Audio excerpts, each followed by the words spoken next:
I'm in the kitchen again, and today I'm making cabbage with carrots, green peppers, yellow pepper, red pepper, scallion and thyme and onions.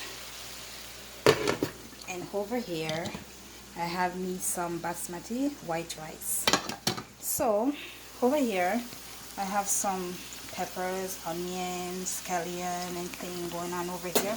I'm going to make some corned beef, and I'm going to show you guys how I make my corned beef.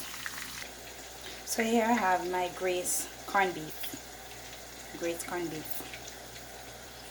So I put in my corned beef now, so I'm going to squish it inside the peppers, the onion and stuff. So I'm going to squish it inside of it. So now I'm going to add some ketchup to it. Some over there, put some over here, and put some over there.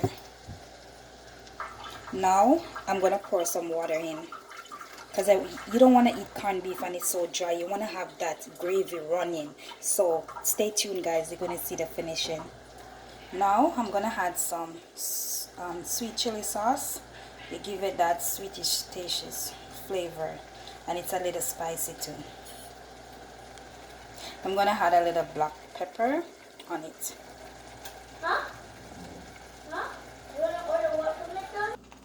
Okay guys, look at it. That's the finishing. Look how juicy it is, because you don't want to be eating your rice and the corned beef is so dry, so you have to make that little gravy to come with it. So you know, so that's my Sunday dinner. You don't have to have rice and peas and chicken or oxtail or pork.